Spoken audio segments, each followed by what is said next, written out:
Hello, I'm Sebastian. Welcome to 9 Trees podcast. Today, I will summarize and review the book. Karl Polanyi's The Great Transformation is a foundational work of political economy that asks how modern market society emerged and why it repeatedly generates social and political upheaval. Writing in the shadow of the Great Depression and World War II, Polanyi challenges the idea that a self-regulating market is a natural or inevitable outcome of human exchange. Instead, he traces how 19th-century reforms in Britain and beyond attempted to disembed the economy from social and moral constraints, reorganizing land, labor, and money as market commodities. Polanyi argues that this project created extraordinary wealth and productivity while also exposing communities to insecurity, dislocation, and crisis. The book connects economic doctrines, state power, and international order, showing how policies such as free trade, the gold standard, and industrial labor markets interacted with social resistance and political reactions. It remains influential for readers trying to understand globalization, inequality, and the recurring tension between markets and democratic society. I will give you key takeaways from this book. Firstly, market society as a political project, not a natural evolution. A central theme of the book is that the modern economy did not simply grow out of human barter or spontaneous exchange. Polanyi presents market society as the outcome of deliberate policy choices that aim to create a self-regulating market system. In his account, states and elites actively redesigned laws, institutions, and incentives so that production and distribution would be governed primarily by prices rather than by custom, social obligation, or local governance. This matters because it reframes debates about capitalism. If markets are constructed, then their rules can be altered, and their outcomes are not morally neutral or historically inevitable. Polanyi highlights how the push for free markets often depended on interventionist measures, such as policing, legal reforms, and administrative capacity, even while market ideology portrayed the state as an impediment. The implication is that laissez-faire was planned, not accidental. This topic equips readers to question common assumptions about economic freedom, examining who benefits from particular rules and who bears the costs. It also helps explain why conflicts about regulation, welfare, and labor rights are not temporary distortions, but recurring features of a system built through political struggle. Secondly, fictitious commodities, land, labor, and money. Polanyi's most cited concept is the idea of fictitious commodities, land, labor, and money treated as if they were produced for sale, even though they are not. Land is nature and the ecological basis of life. Labor is human activity and social existence. Money is a social institution tied to credit and state authority. When these elements are subjected to pure market logic, Polanyi argues, society becomes vulnerable to deep harm. Wages can fall below subsistence, communities can be uprooted, and ecosystems can be degraded when land is valued only for profitability. Financial instability can follow when money and credit are forced into rigid frameworks that ignore economic realities. Polanyi uses this concept to show why a fully self-regulating market is impossible to sustain without crisis or coercion. Society cannot tolerate the total commodification of its foundations. This lens remains powerful for modern issues, such as precarious work, housing and land speculation, climate risk, and financial volatility. By emphasizing the human and ecological stakes behind abstract prices, the book encourages readers to evaluate economic policy by its impact on lived conditions, social cohesion, and long-run stability.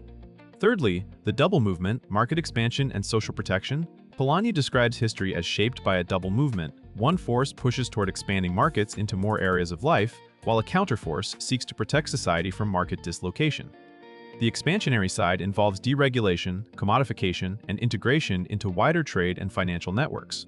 The protective side includes labor legislation, social insurance, public health measures, tariffs, and other efforts to shield communities and national economies from instability. Crucially, Polanyi does not treat protective responses as anomalies or anti-modern reactions. He sees them as predictable and necessary because people resist when livelihoods, dignity, and local institutions are threatened. This framework helps explain why periods of intense market liberalization often provoke political backlash, new regulatory regimes, or welfare state growth. It also clarifies the contested nature of protection. Measures can be democratic and inclusive, or they can become exclusionary and authoritarian, depending on who is defended and who is blamed. The double movement gives readers a way to interpret contemporary cycles of globalization and deglobalization, as well as debates over labor standards, industrial policy, and social safety nets. It suggests that stability depends on balancing market dynamism with institutions that preserve social security and legitimacy. Fourthly, the gold standard, free trade, and the fragility of international order. Another major topic is how 19th and early 20th century international arrangements shaped domestic politics and economic vulnerability. Polanyi places special emphasis on the gold standard and its role in enforcing monetary discipline across countries.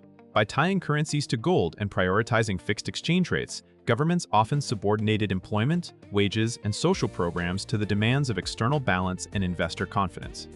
Polanyi argues that this created a rigid international order that looked stable in good times but amplified crises when shocks occurred. The attempt to preserve the system could require deflationary policies that intensified unemployment and social conflict, weakening democratic institutions and fueling political extremism. He also links these monetary constraints to broader commitments to free trade and the ideal of a world market, which could clash with domestic needs and social protection. This analysis remains relevant whenever countries face trade-offs between international credibility and internal stability, such as debates over currency pegs, austerity, and the limits of central bank independence. Polanyi's account encourages readers to see global economic rules as political choices that distribute risk, and to ask how international cooperation can be designed without sacrificing social resilience. Lastly, crisis, democracy, and the political consequences of disembedded markets. Polanyi connects economic transformation to political outcomes, arguing that when markets are disembedded from social relations, the resulting insecurity can destabilize liberal democracy. In his view, mass unemployment, collapsing livelihoods, and the breakdown of community life do not remain confined to economics.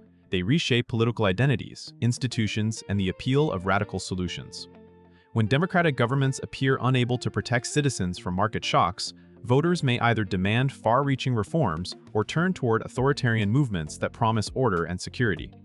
Polanyi's historical narrative links the turmoil of the interwar period to the stresses created by market utopianism and the international constraints that limited policy flexibility. The broader lesson is not deterministic, but cautionary. Economic systems that ignore social needs invite political crisis. This topic helps readers understand why economic policy is inseparable from questions of legitimacy, rights, and national cohesion. It also highlights the importance of institutions that embed markets within democratic accountability, including labor protections, public investment, and social insurance. For modern readers, Polanyi offers a framework for analyzing why inequality, deindustrialization, and financial shocks can translate into polarization and institutional distrust, and why rebuilding social foundations is central to sustaining open societies. In conclusion, this book is best suited for readers who want to understand how capitalism and modern governance develop together, including students of economics, political science, history, sociology, and public policy. It is also valuable for journalists, organizers, and professionals who sense that debates about globalization, inequality, labor precarity, and financial instability repeat older patterns. Polanyi can benefit a reader's life by providing a structured way to interpret economic headlines as part of a long historical struggle over how society should be organized. Rather than treating markets as purely technical systems, the book encourages readers to ask what institutions protect human dignity, community stability, and democratic legitimacy. That perspective can sharpen decision-making in civic life and deepen critical thinking about policy claims that present deregulation or austerity as unavoidable. Compared with many similar books, Polanyi stands out for integrating economic history with social consequences and political outcomes, offering a coherent framework that links institutions like the gold standard and labor markets to everyday insecurity and systemic crisis. It is worth buying because it remains a reference point for understanding why market reforms provoke backlash and why durable prosperity depends on embedding economic activity within robust social protections. If you would like to support Karl Polanyi, you can buy the book through the Amazon link I've provided in the podcast description. After reading the book, please let me know what you think and share your thoughts. See you around.